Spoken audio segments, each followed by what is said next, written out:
So let me get this right. You want a spy room and a kittenry in your castle? Okay. Wait, in 2 castles? This video I'll be reviewing Between Two Castles of Mad King Ludwig from Stonemaier Games. After this.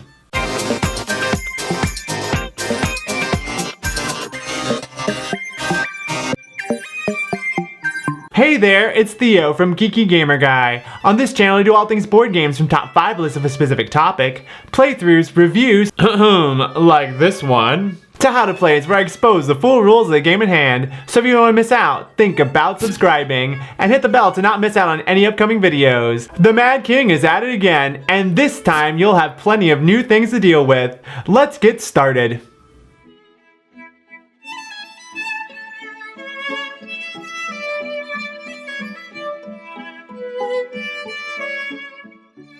Between Two Castles of Mad King Ludwig is a semi-co-op tile-laying game for 2 to 7 players. It's a unique mashup of 2 popular board games, Between Two Cities and Castles of Mad King Ludwig. Ooh. Each player is a master builder collaborating to create 2 different castles, one with the player to their right and the other with the player on their left. At the beginning of the game, each player is given a reference card. This card shows the different types of room tiles and where in the castle they can be placed, as well as what bonuses each type provides. More on this later. After that, shuffle and place a throne room in between each player. Every throne room has different requirements to place certain types of room tiles in specific positions around it. For each room tile put in those spots, it scores 2 victory points at the end of the game. Oh, I need that. Also, a wooden castle token is placed below each throne room. At the beginning of the first round, each player selects a stack of 9 tiles from the organizer to be used, placing it face down in front of them. Then, each player chooses 2 room tiles from the stack. 1 tile for the castle to their left, and the other for the right. After selecting, pass all remaining room tiles and place it under the castle on their left. Once all players have selected tiles, they each simultaneously reveal them and place them in each castle, working with the other player on how best to utilize it. This means each castle will get 2 new room tiles per turn. When placing a tile, castles can be as wide or as tall as the players want, but tiles must be placed adjacent to other tiles. Also, all tiles can be placed on the ground floor, the one with the throne room, except for downstairs rooms, which is from the ground floor down, or corridors, which can be placed on any level of the castle.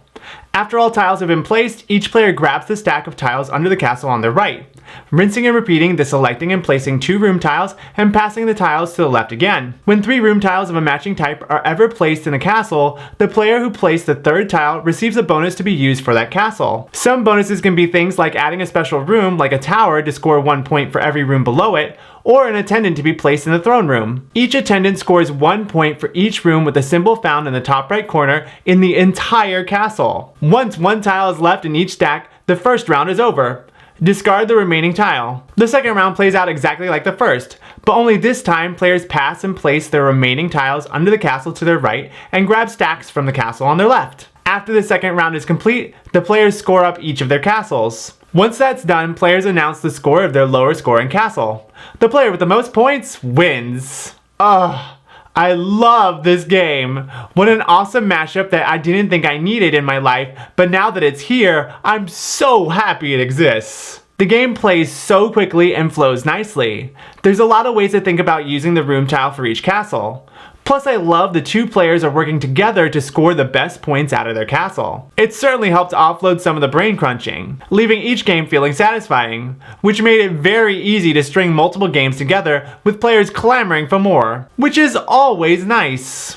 The player reference cards are totally invaluable. It listed everything players need to know without me having to skim through the rulebook. You just can't deny a good reference card is a great thing to have in a game. Also, the game trays organizers make setup and teardown a breeze.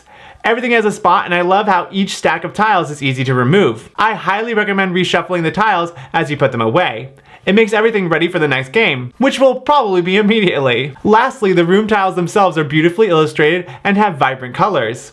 Plus, I just love the fun rooms that players can put in their castles. Now, everything wasn't perfect, and there are a few minor gripes. The text on the room tiles can be a tad bit small for some people to read. Personally, I didn't have an issue with it, but it's definitely something to be mindful of. A magnifying card should do the trick. There was confusion as to how to decipher where each room tile needed to be to score. Once again, I personally understood where things should go, but some players didn't get that the black boxes indicated where the room tiles needed to be to score them. Lastly, I can see why they say it's really a 3 to 7 player game with a 2-player variant.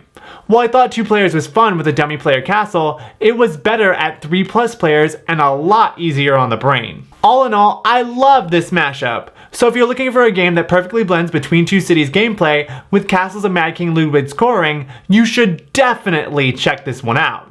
That's it! I hope you enjoyed the review. If you want more, check out what I'm playing over my Instagram, or come interact with me on Twitter. I'd love to connect with you. Also, if you haven't done so already, don't forget to like and subscribe for more. Until next time, stay geeky, keep gaming. Like this one. No.